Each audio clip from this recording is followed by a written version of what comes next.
urang nuleikeun ayat tina ayat nu pohara jasa nu ayat tersebut di luhur khitab ka para mukminin ya ayyuhalladzina amanu wahai jelema nu ariman innamal khamru pastina ari nginum arak nu ngamabokeun nu nutupan kana akal ngawalah wahweleuhkeun kana diri seserian sorangan senyum sorangan ngabudah sungutna mata berem molotot tepuguh pikiranana ngalayang aya keboreuneuh pajar pamajikanana tumpakan kunyana kos kitu nu mabok mah bolon puguh jelema sehat-sehat diedan-edan ku soranganana tangkal jauh pajar bebenena tangkepan kunyana kadeleuna ku urang jariji aya manaleuna eta khamru sedengkeun ayeuna mah di Indonesia teh geus jadi Amerika mabok teh jadi ngetren di kalangan anak muda mana naudzubillah min baheula mah kalangan anak muda kuari mah geus merabah ka para pejabat inggis lamun negara orang pakai ulin mararabok pejabat teh Gusti Allah nabi nyahoan becena teh kiai depan baheula lurah ti baheula mararabok nyekelan botol kadeuleu ku masyarakat beri nongton orkes baheula lain nu kuari mah teu pati baheula ieu mah tapi masyarakat neuleuh lurah na mabok ja araraman bae barariasa bae geus aya atuh kararita sabaraha tentara nu mabok di hareupeun masyarakat sabaraha polisi nu mabok di hareupeun masyarakat aju pejabat-pejabat cenah kiai mah bohong aing bohong koran pan emang kiai maca koran numpuk koran urut di warung dibaca ku aing pangangguran urut bungkus tarasi di deuleu dibaca ternyata dokter sedang mengecek Pemda kumaha coba eta pegawai-pegawai apakah air seninya terjangkit ternyata ada sekian persen jadi koran dengan ukos gitu mah salah aing salah koran bener aing bener koran nu jelas bener gitu bae pokona mah pancen ngabenerkeun negara teu ecreug mun ecreug nyana negara ecreug gitu bae pokona mah insyaallah pas gitulah ieu mabok nang Yahudi ngasupkeun kristenisasi di Indonesia teu jalan angel cek nyana lain deui jeung di negara-negara lain tetep bae beringas bae di Indonesia mah can wayah dibombardir ku aing cek Amerika lantaran masih kena teger pemikiranana diasupan minuman teu kuat masyaallah anak muda geus tara rusak pikiranana aju kuari mah ustad ge ngarinum arak ustad nang nginum bir ustad insyaallah encan aya ka kiai mah kakara ka ustad doang ustad nu mana ge ustad anu tadina lain masantren ustad ge ngan julukan doang aya anu tadina masantren mah walekeun nya mah atuh neuleuna ge geus gregeteun mangsa ti pasantren ya mah tadina teh sakola aju di ustad anu lebaran nerbolah gitu kira-kira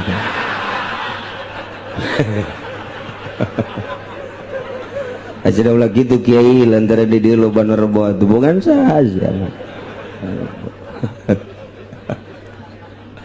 jadi cenah kiai nu tasawuf ge porbo aing lain ka kiai nu tasawuf kasihan nu di dieu sakitu bae emang salah henteu teu salah kurang bener doang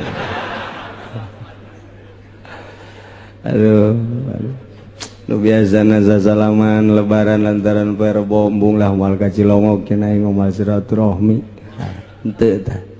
asal teu silaturahmi bae lebaranna Rebo emang kiai greget teu urusannya na jeung Allah jeung aing greget jante teu urusannya na jeung Allah atuh teu greget saeutik-eutik aja besi pajar kula greget kana lebaran perbo atuh adik kula ge di Jogja lebaranana tatanggana tapi nyana teu atuh ja perbo atuh masalah guru kula di Garut ja perbo atuh nya kula greget atuh henteu jasa dulur kula tadi kawaron atuh rebo nya masalah masalah teu greget teu naon atuh biasa bae greget henteu sama sekali henteu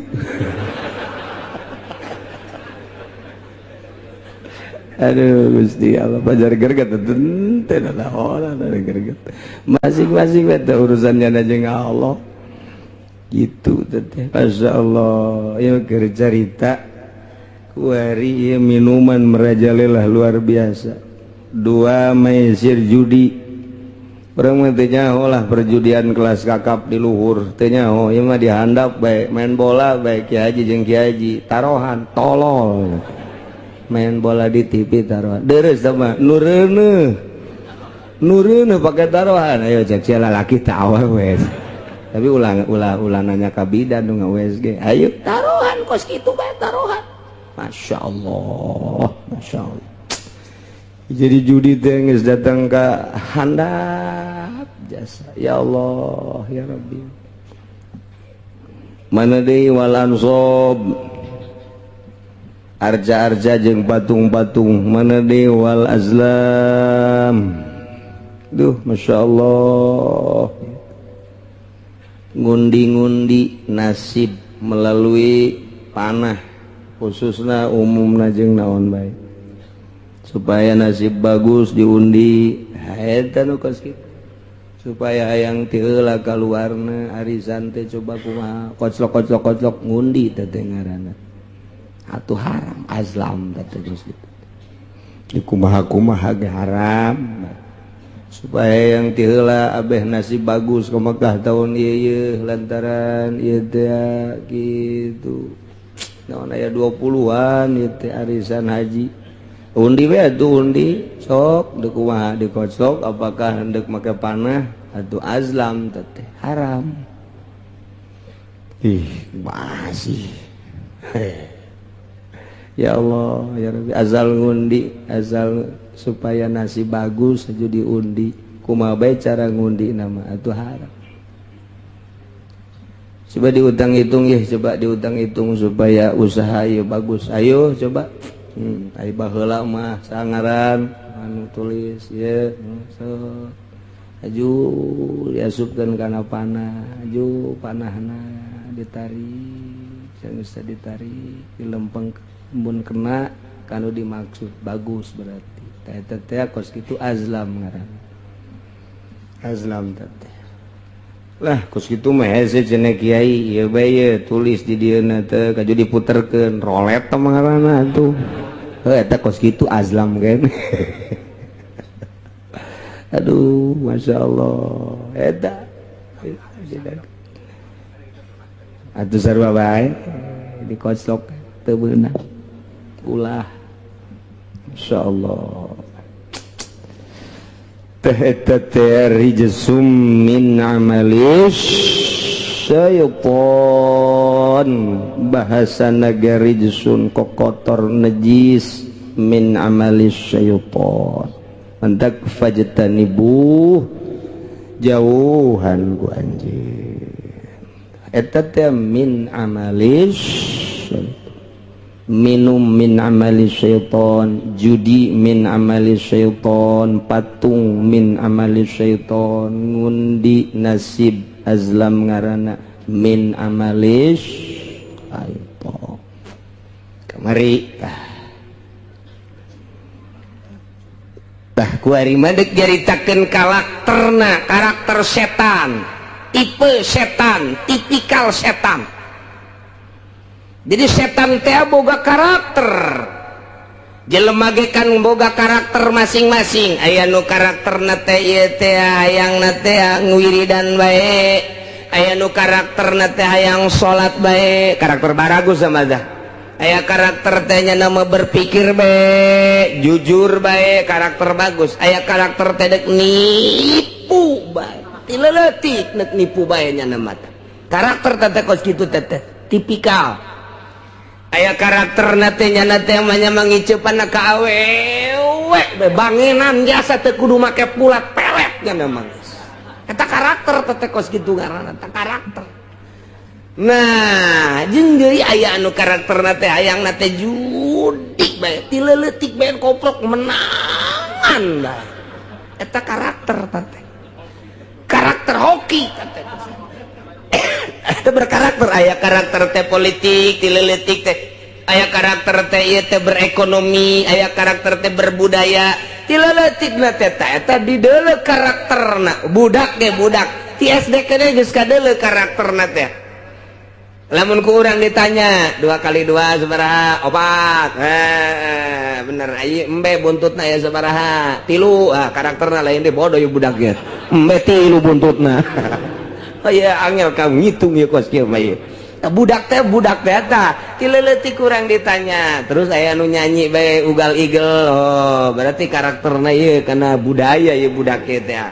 Aya anu kitu kuna nulis bae dan lain sebagainya geus karakter eta karakter lain.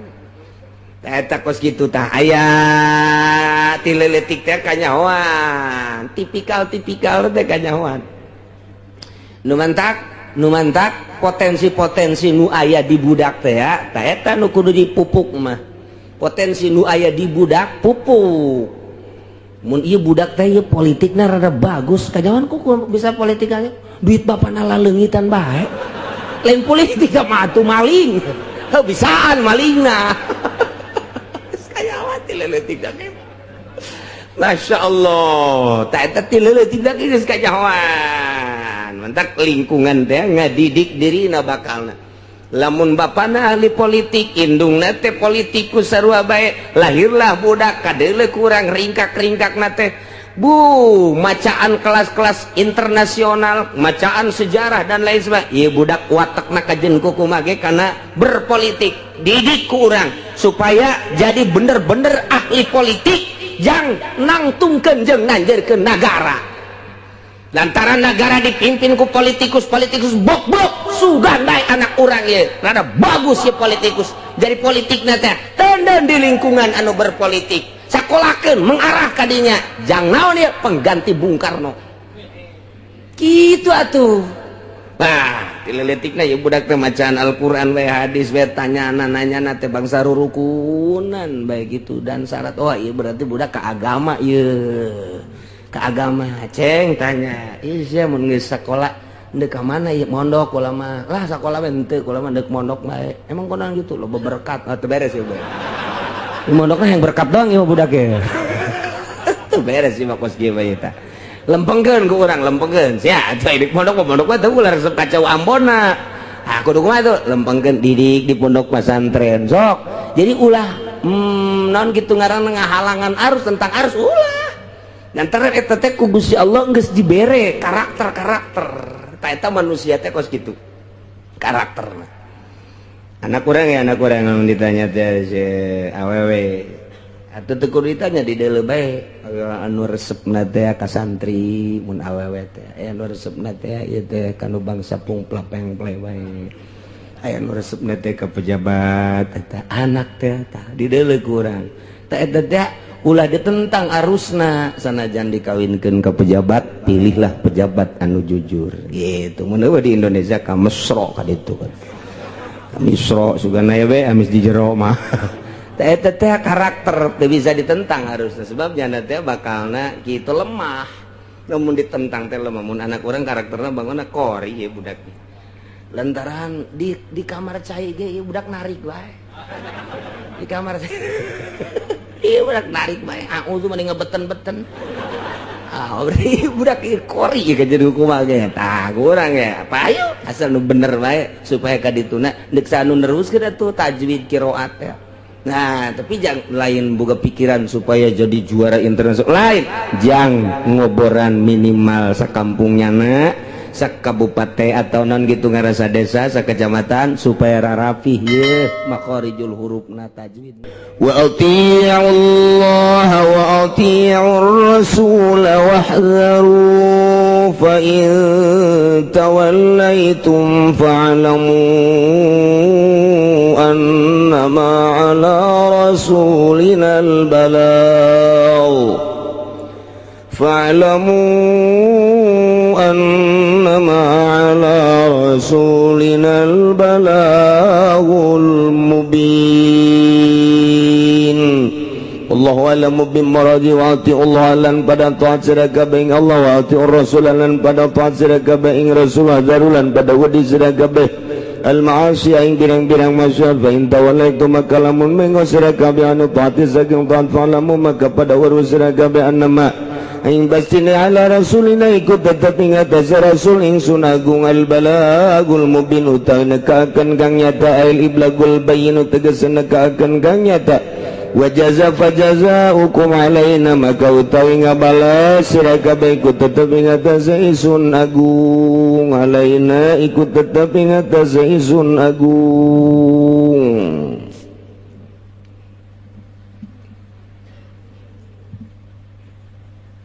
Urang nuluykeun ayat tina ayat nu pohara jasa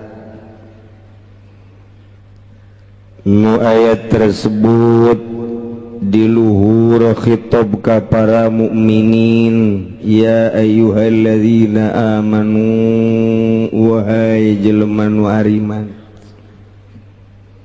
innamal khamru pastina hari nginum arak nu ngamabokeun nu nutupan kana akal ngawalah wahweleuhkeun kana diri seserian sorangan senyum sorangan ngabudah sungutna mata berem molotot tepuguh pikiranana ngalayang aya keboreuneuh pajar pamajikanana tumpakan kunyana kos kitu nu mabok mah bolon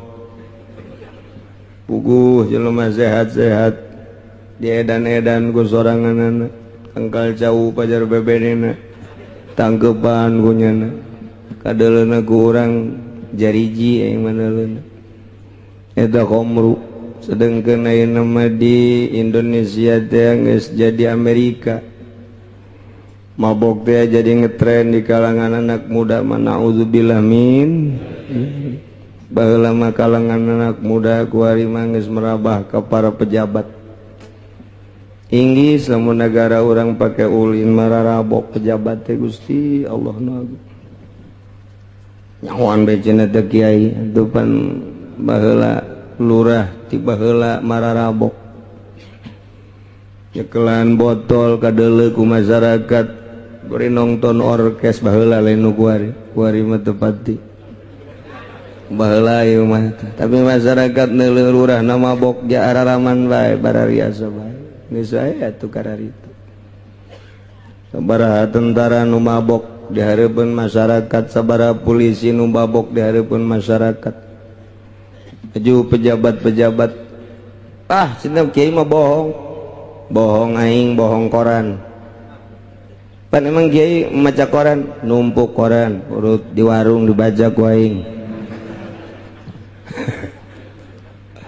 pangangguran urut bungkus tarasi di deuleu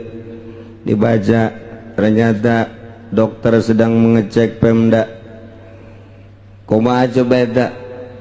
pegawai-pegawai apakah air seninya terjangkit ternyata ada sekian persen jadi koran teman ukos gitu mah salah aing salah koran bener aing bener koran nu jelas bener gitu bae pokona mah pan cenah ngabenerkeun negara teu ecreug mun ecreug nyana negara ecreug gitu bae pokona mah insyaallah pas gitulah ieu mabok nang Yahudi ngasupkeun kristenisasi di Indonesia teu jalan angel cek nyana lain deui jeung di negara-negara lain tetep bae beringas bae di Indonesia mah can wayah dibombardir ku aing cek Amerika Antaran masih kena teger pemikiran anak diasupan minuman kuat. Masya Allah anak muda gesera rusak pikiran anak. Juga mah ustad yang ngari numarak ustad nanginum bir ustad. Masya Allah. Encan dari ke kiai mah kekara ka ustad doang. Ustad nu mana ge ustad anu tadina lain masantren ustad ge ngan julukan doang anu tadina masantren mah walekeun uy atuh neuleuna ge geus gregeteun mangsa ti pasantren ya mah tadina teh sakola aju di ustad anu lebaran nerbolah gitu kira-kira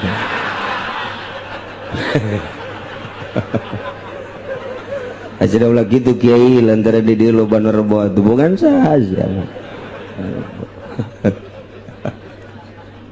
jadi cenah kiai nu tasawuf ge perbo aing lain ka kiai nu tasawuf kasihan nu di dieu sakitu bae emang salah henteu teu salah kurang bener doang aduh nu biasana sasalaman lebaran lantaran perbo embung lah moal ka Cilongok cenah aing ngomal silaturahmi henteu tah asal teu silaturahmi bae lebaran rebo emang kiai greget teh henteu urusannya jeung Allah jeung aing greget henteu teh urusannya jeung Allah atuh teu greget saeutik-eutik aja besi pajar kula greget kana lebaran perbo atuh adik kula ge di Jogja lebaranana tatanggana teu pinyanana henteu atuh ja perbo atuh masalah guru kula di Garut ja perbo atuh nya kula greget atuh henteu jasa dulur kula tah di Kawaron atuh rebo nya masalah teu greget teu naon atuh biasa bae greget henteu sama sakali henteu aduh Gusti Allah pajar greget teu naon greget masing-masing eta urusannya jeung Allah gitu teh Masya Allah ya keur carita kuari ieu minuman merajalela luar biasa dua maisir judi urang mah teh nyaho lah perjudian kelas kakap di luhur teh nyaho ieu mah dihandap bae main bola bae Kiai Haji jeung Kiai Haji tarohan tolol main bola di TV taruhan deres sama nureuneuh pakai taruhan ayo cek sia lalaki teh awal wes tapi ulah nanya ka bidan nu USG ayo taruhan kos kitu bae taruhan Masya Allah jadi judi teh geus datang ka handap jasa ya Allah ya Rabbi mana deui wal ansob arja-arja jeung patung-patung mana deui wal azlam duh Masya Allah ngundi-ngundi nasib melalui panah khususna umumna jeung naon bae supaya nasib bagus diundi eta nu kos kitu supaya hayang ti heula kaluarna arisan teh coba kumaha koclok ngundi teh ngaranna atuh haram azlam teh geus kitu kumaha ge haram supaya yang ti heula abeh nasib bagus ka Mekah tahun ieu lantaran ieu teh kitu naon aya 20-an ieu teh arisan haji undi we atuh undi sok deuk kumaha dikoclok apakah hendak make panah atuh azlam teh haram masih ya Allah ya Rabbi azal ngundi azal supaya nasi bagus aja diundi kumaha bae cara ngundi nama atuh haram coba diutang-hitung ya coba diutang-hitung supaya usaha ieu bagus ayo coba ai baheula mah sangaran anu tulis ya aju diasupkeun kana panah aju panahna ditarik jangan usah ditarik dilempeng mun kena kanu dimaksud bagus berarti eta teh kos kitu azlam ngaranna azlam teh lah kos kitu mah hese cenah kiai ieu bae tulis di dieuna teh kaju diputerkeun rolet teh ngaranna tuh eta kos gitu azlam kan. Aduh, masya Allah, eta. Atuh sarua bae dikocok teu beunang. Ulah. Masya Allah. Teh eta teh rijsum min amalis syaiton. Bahasa nagari rijsun kokotor najis min amalis syaiton. Mantak fajtanibu jauhan ku anjeun. Eta teh min amalis minum min amalis syaiton, judi min amalis syaiton, patung min amalis syaiton, ngundi nasib azlam ngarana min amalis syaiton. Kamari tah kuari madek jaritakeun karakter setan, tipe setan, tipikal setan. Jadi setan teh boga karakter. Jelema ge kan boga karakter masing-masing. Aya nu karakterna teh ieu teh hayangna teh ngwiridan bae. Aya nu karakterna teh hayang salat bae, karakter baragus sama dah. Aya karakter teh nama berpikir bae, jujur bae, karakter bagus. Aya karakter teh dek nipu bae. Tileutik nek nipu bae nya nama teh. Karakter teh kos kitu teh tipikal. Aya karakter teh nya teh manya mangiceupan ka awewe bangenan jasa teu kudu make pulat pelet nya nama. Eta karakter teh kos kitu ngaranna teh karakter. Nah, jeung deui aya anu karakterna teh hayangna teh judik bae, tileutik bae koplok menangan bae. Eta karakter teh. Karakter hoki teh. Eta berkarakter, aya karakter teh politik, tileutik teh. Aya karakter teh ieu teh berekonomi, aya karakter teh berbudaya. Tileutikna teh eta dideuleu karakterna. Budak ge budak. Ti SD keneh geus kadeuleu karakterna teh. Lamun ku urang ditanya 2 kali 2 sabaraha? 4. Bener ieu embe buntutna aya sabaraha? 3. Karakterna lain teh bodoh ieu budak ge. Embe 3 buntutna. Oh iya angel kamu ngitung ieu kos kieu mah ieu. Budak teh eta. Tileutik urang ditanya, terus aya nu nyanyi bae ugal igel. Oh, berarti karakterna ieu kana budaya ieu budak teh. Aya anu kitu kuna nulis bae dan lain sebagainya geus karakter eta karakter lain. Eta kos kitu tah aya tileutik teh kanyahoan, tipikal teh kanyahoan. Nu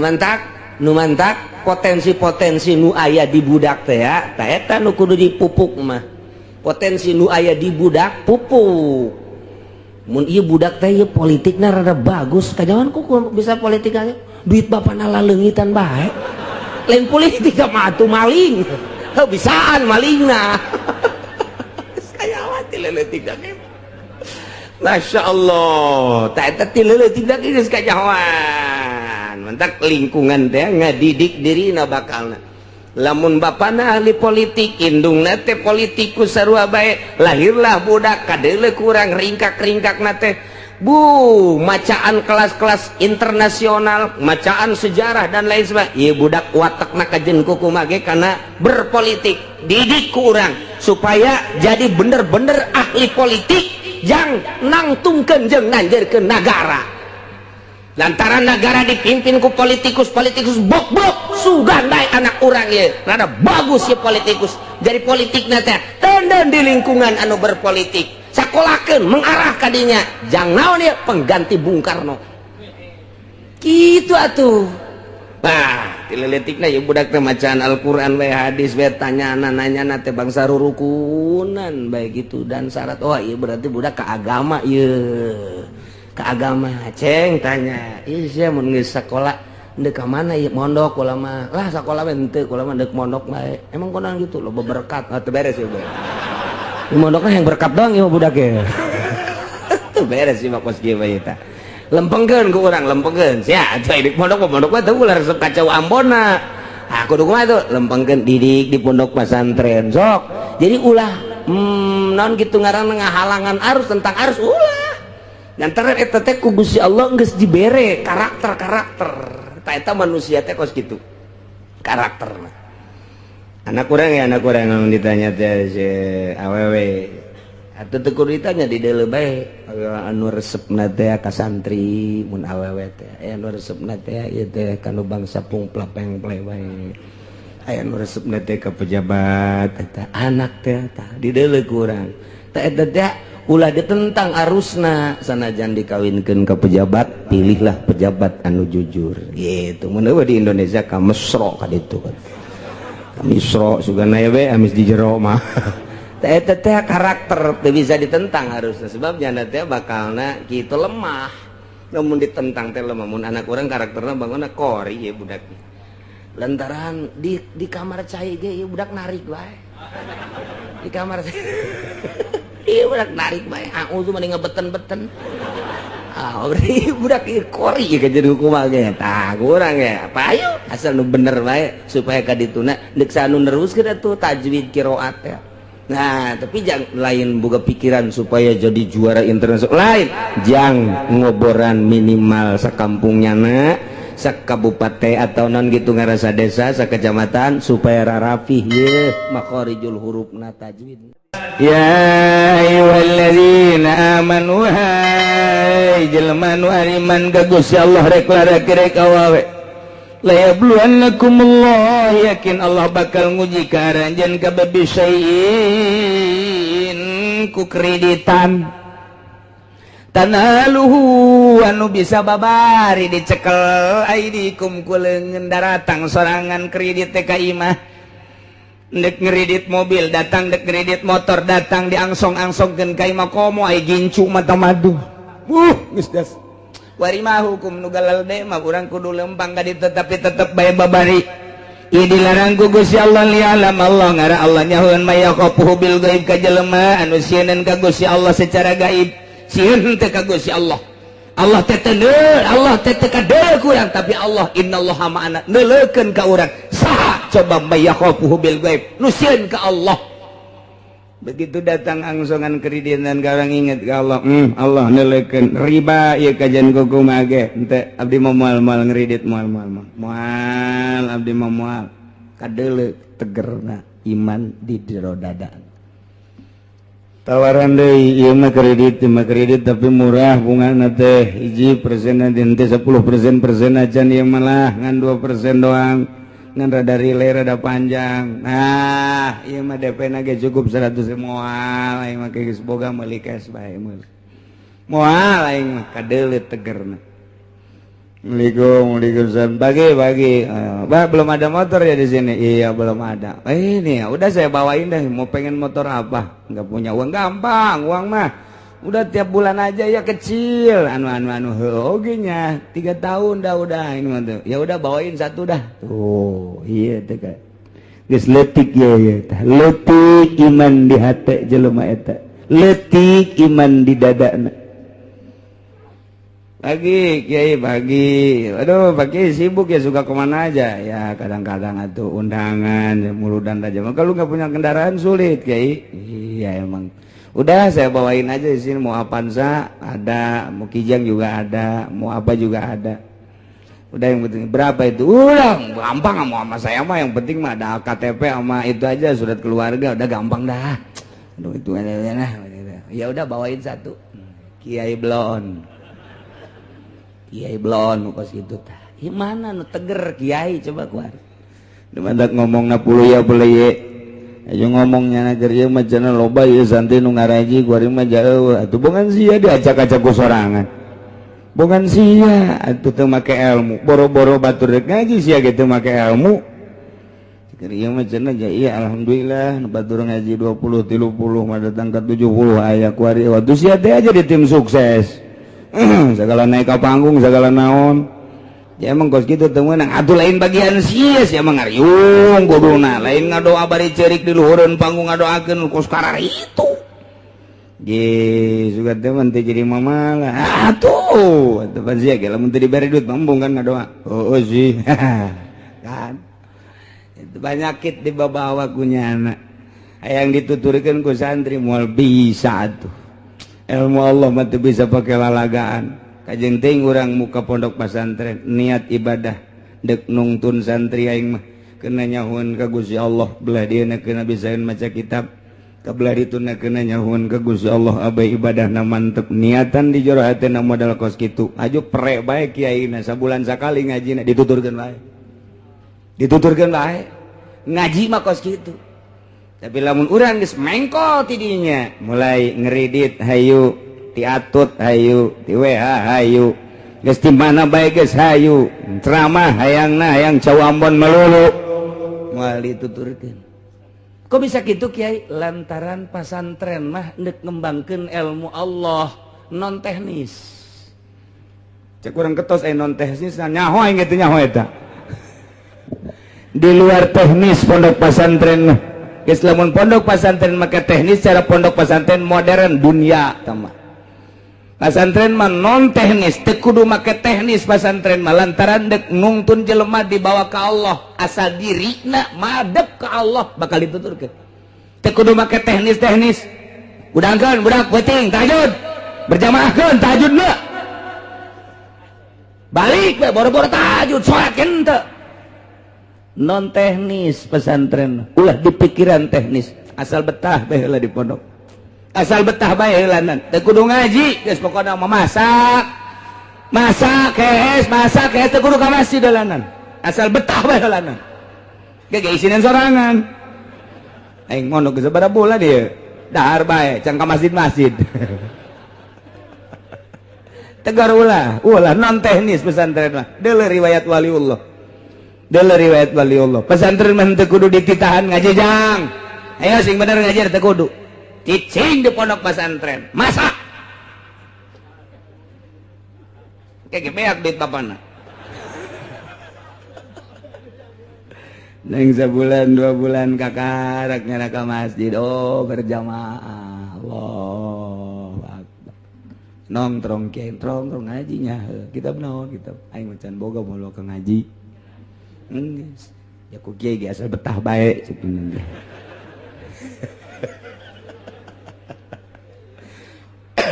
teu aya aturan ngaji teu aya aturan sing ade ulah salah lantaran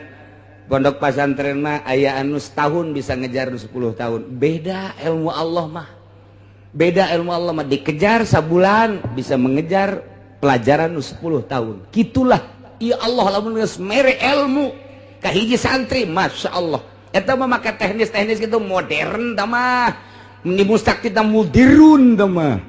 moborot pondok pesantren mah tiba heula lagi sok kira tiba heula lagi santri botakan kos du frustasi ke masjid kabelah dia geus embungnya sih bau geus kos kitu kan mun babaturan saya eta tanya saya satu kumaha aing bae sapir ka Allah mah itu kudu bisa sih kerja di mall ka Allah paling nya batur aing jeung sia sih geus nya seuh geus satu atuh bararu bentek eueuh masalah dahar teu puguh waktu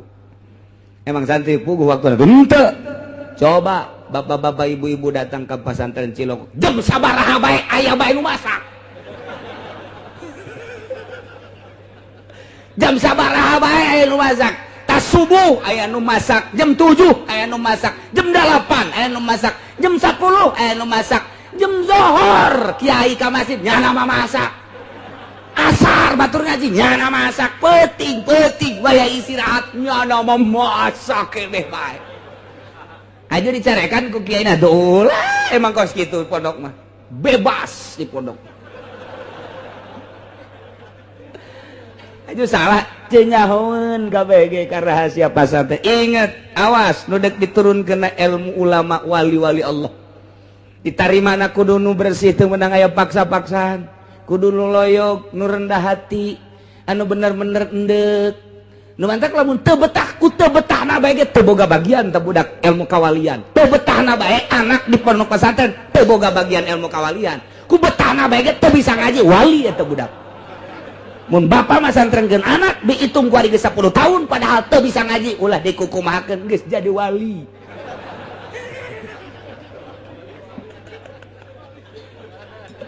Ye emang lain deui atuh. Lain deui pondok pesantren teh meunang aya aturan-aturan eta mah. Aturan-aturan ge sewaktu-waktu teu berjamaah saleter. Eta mah sakadar ngagiatkeun doang kiai teh. Teu salat subuh berjamaah saleter. Di jero hatena mah biasa-biasanya supaya budak giat doang. Kebelah dituna geus giat batu geus henteu deui. Mana aya nu langgeng aturan di pondok pesantren tuh. Biasa baik tuh sabulan 2 bulan guys jangan rada betah mulai ngaji sorogan ilaman lawan mina binawi matu ambilin baruan siramatu bukan mantul kita bang ngaji di pondok makos lalagaan jatuh mana bayadun leng saminggu tuh ngaji ngaji tadi pohon deui ya tetep geun aing geus geus kitu bae pokona pondok pesantren mah. Setahun, 2 tahun, 3 tahun, 4 tahun, 5 tahun, 6 tahun. Aya muludan. Di mana ceng sia pesantren geus kebal coba sia jadi MC. MC. Tukang ngatur-ngatur teh siap. Padahal mah aing can bisa ieu sebenarnya. Ngan pantang mundur santri mah. Konsepna ti ditu mundur. Komo bab ngariung mah. Jadi MC ngadadak bisana santri. Emang dididik ku guruna titah jadi protokol henteu pendidikan protokol pendidikan MC begitu bisa nyana kebeneran deui korina jeng korina can datang hawasina aceng banyak siap nyana pan jadi kori pohara jasa pan ya beda sautak saeutik lah beres teh atuh sambutan tuan rumah aceng bae lah sambutan tuan rumah sakalian geus gas mau balik lambat macet nyaw datang nyaw teh aceng siap diborong ku sorangan bae datang ka imam nya ngalamun bae aing sina naonan sakeuna santri kos kitu emang aya nu dipetakeun ti mimina bahan-bahan ngaji doang ngaji ke metakna di imah kabeh santri mah kos kitu tidok aya coba ayeuna pipidatoan ti dituna coba kokorian ti dituna kumaha prakna bae tuh kakarak dinya mikirnya berarti ieu nu kapake ye di lembur teh karak nya mikir sautak saetik der bae geus 10 tahun diustadkeun tad kemana tad ulah marah emang kitu aduh aing naik jadi ustad ya isuk tad kemana orang nonton bola yuk siap ustad bae wae nonton bola menonton bola bae da ustad tah santri mah non teknis kajian gedeng teu meunang terus bae kiai na ngaji bae lillahi taala teu meunang marah ka santrina teh ai lain boga maksud tertentu mah kecuali boga maksud tertentu ngadidik ku cara marah masalah breng 10 tahun 15 tahun kadele padahal mah di pondokna tilok ngaji tapi di imahna masyaallah kapake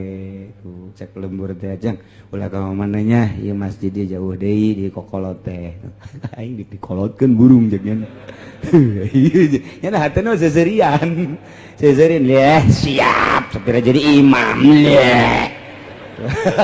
santri ogos kitu nun teu maju kabeh ge maju dak di Jakarta coba nu nyekel masjid pondok pesantren naon kata musola santri salap mayoritas hampir 70% Jakarta nu aya di masjid urang Pandeglang urang Serang urang Tangerang salap di Bandung sarua bae masjid-masjid dicekelan ku bangsa nu keluaran lain salap masyarakat teu narima heran dipaksakeun ge lain bae cak teh lain kos kitu lain padahal bila mengkaluaran salap, Masya Allah, salah sautak saeutik mah geus maafu. Naon eta? Teureuna basicna awalna memang maksud ibadah. Jadi ngeunaheun dibawana endek ibadah dibawa kudu sok ibadah nikmat. Tapi lamun masyarakat deuk ibadah dipimpin kudu lain ibadah, duduiteun lain deui bae hatena. Jadi teu sapagodos antara masinis jeung muatan lain deui. sakitu hebatna capetangnya nanti lamun khutbah capetang hate teh lain deui bae gunana maksudna lain deuk ibadah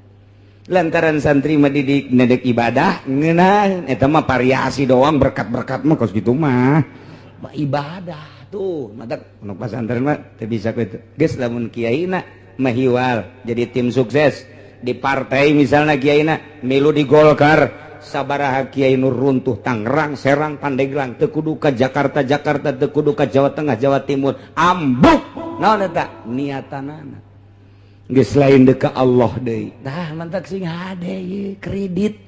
ieu panyakit ka kiai kamari mah cenah aya nu nuturkeun aing ngariung ge di onang kuari henteu atuh sia teh kuari mah geus boga apaan sana ngredit goblok kamari mah ku masyarakat teh punten mama kuari mah punten mama nukan aya kanan kuari mah geus di luar nyaritakeun nah lain kiai kumaha kos kitu ngredit lain kiai temannya nama jangan doana ge ini tim sukses lain kiai disatukan kos gitu beda geus teu nyambung penyakit dibawa ye la yabluwannakumullahu bisyai'in minas sayd Gusti Allah teh nyoba ka ahli Mekah ka urang Arab lantaran kehidupan orang Arab teh ngabuburon dicoba ku Gusti Allah supaya ulah ngabuburon kebenaran harita teh keur ari ihram mereka Mekah wa muhrimuna jan selanjutna ge lain keur ihram ge ieu teh tepati bagus sabenerna mah dina kahirupan maisha teh urusanana ngabuburon kurang bagus nu paling bagus mah tani nomor kedua dagang eta nu paling hebat mah maisha nomor kahiji tani nomor kedua dagang geus sakitu dagang nage sing hade deui tani nage sing hade ku ayeuna mah nah ieu liya'lam Allah maksudna Allah dek nembongkeun ka nyaho Gusti Allah ge lain Allah supaya nyaho lain Allah teh dek nembongkeun ka nyaho Gusti Allah nu Gusti Allah geus apalin ilmu zuhurin supaya kanyahoan ku urang saha nu imanna mantep ka Gusti Allah jeung saha nu imanna teu mantep ka Gusti Allah bakal kanyahoan ku urang kanyaho Allah teh bakal kanyahoan ku urang mantak ilmu zuhurin ya Allah setik banget may yakhafuhu bil ghaib begitu diharamkeun titah ulah ngabuburon saat harita teh awas sing ade lamun masih kene aya anu ngarumpak larangan faman yatada ba'da zalika falahu adzabun alim sahabai jelema anu ngaliwat batas takabur berarti tina sabada dilarang ku Gusti Allah teu meunang ngabuburon ai praknyana pasta dahu terus bae nyana ngabuburon padahal mah geus dilarang ku Gusti Allah berarti nyana teh teu ngadeye kana larangan Gusti Allah ieu mah awas diancam ku Gusti Allah falahu adzabun kuari geus dilarang ku Allah ku Gusti Allah bang bunga bang haram kredit haram tapi nyana terus bae berarti tada teh pamani tada sahabai kiai pamani tada sahabai ustad pamani tada sahabai tokoh pamani tada sahabai masyarakat mukminin mukminat sahabai anu ngaliwat atas takabur berarti geus diharamkeun kredit diharamkeun buka bank terus bae cak Allah falahu adzabun siksa wae tinggal nyaritakeun siksana apakah di akhirat apa di dunia kila cek sakaol mah ye di akhirat siksana engke bakal dibeuleum ku Gusti Allah dikerebekeun ka neraka jahanam naudzubillah min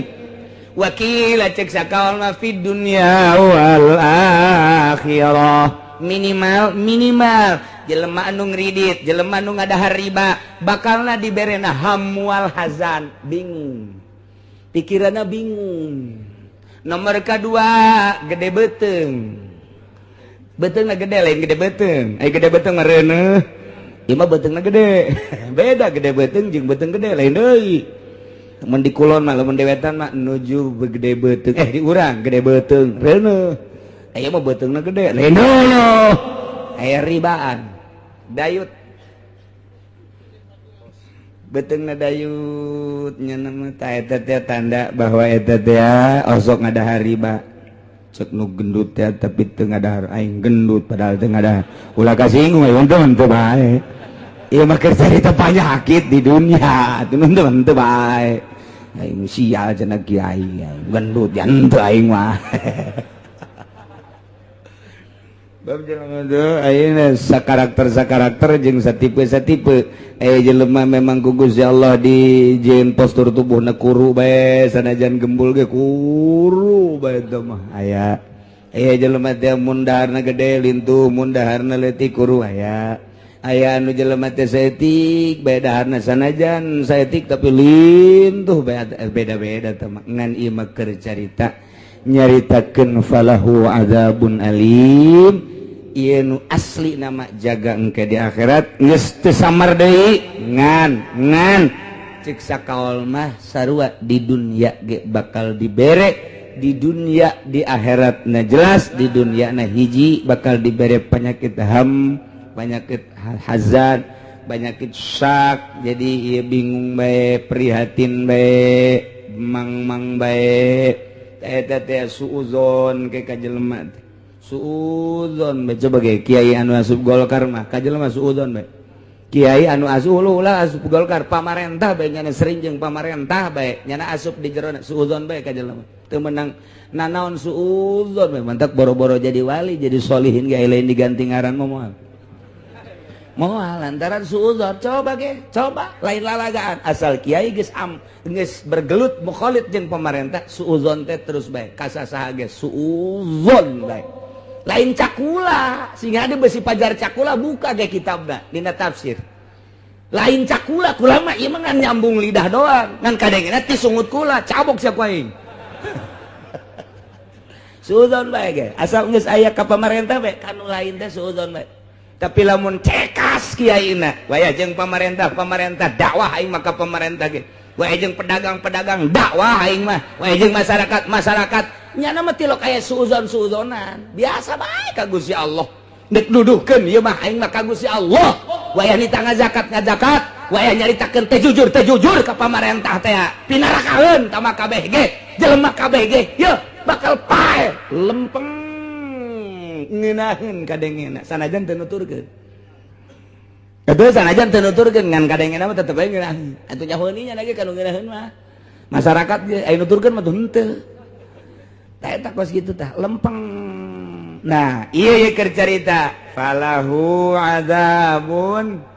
alim bakal disiksa famani tada jelema anu teu nuturkeun ka Gusti Allah pasti disiksa di dieu keur carita cobaan masalah buburon kunyana dirumpak atuh puguh ku Allah dilarang kunyana dilaksanakeun takabur berarti teu nurut ka Gusti Allah pasti disiksa anak puguh ku Gusti Allah dilarang ngeridit teh terus bae motor ngeridit sepeda ngeridit imah ngeridit dahar ge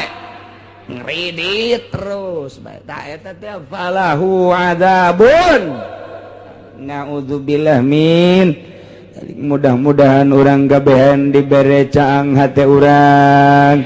dibere cekas hate orang sehingga orang narima aturan-aturan ti Gusti Allah bisa ngalaksanakeun sagabeh parendahanana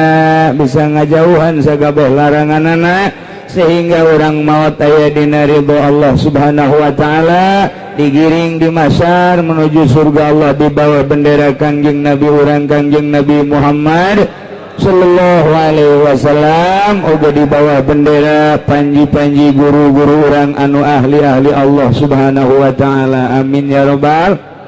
wallahu a'lam.